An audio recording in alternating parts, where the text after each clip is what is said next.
चलिए, बहुत ही basic question है। ऐसा क्वेश्चन आप लोग हमेशा देखे होंगे कि 800 रुपये का सामान है, 20% प्रॉफिट पर बेचना है, तो विक्रय मूल्य क्या होगा, एसपी यानी सेलिंग प्राइस क्या होगा। तो रूल ये कहता है कि 800 का सामान है, 20% प्रॉफिट, तो 800 का 20% ले लीजिएगा आप। तो 800 का 20% गुने 20/100, तो 160 हो गया, 160, और आपका आंसर हुआ 960। ये हुआ एक प्रोसेस।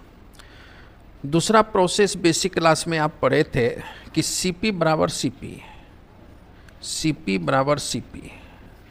तो सीपी हमेशा 100% होता है, लेकिन आप खरीदे हैं 800 में, तो 100% का वैल्यू 800, तो 20% प्रॉफिट पर विक्रय मूल्य जो होगा वो 120% होगा। तो 120% का वैल्यू कितना, तो 100% का वैल्यू 800, तो 1% का वैल्यू 8, तो 120% का वैल्यू 120 गुने 8, तो बराबर है 96, 960।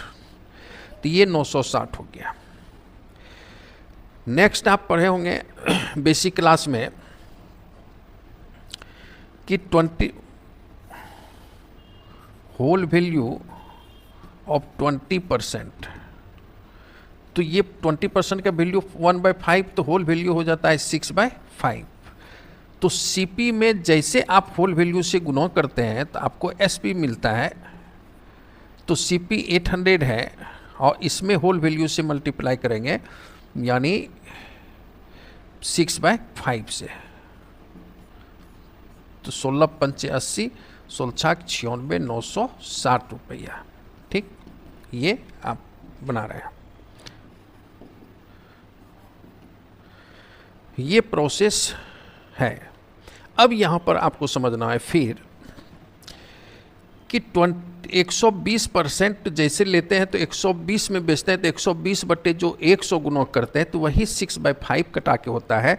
तो 20% पे डायरेक्ट हम लोग क्या करते हैं कि इसका वैल्यू 1/5 सभी को याद रहता है, तो होल वैल्यू 6/5 यानी 5 रुपये के सामान को 6 में बेचा जाता है, तब 20% का प्रॉफिट होता है।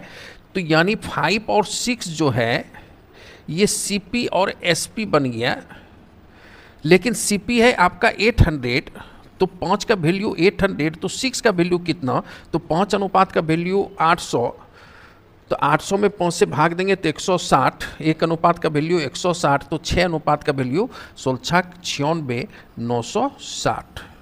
तो ये 960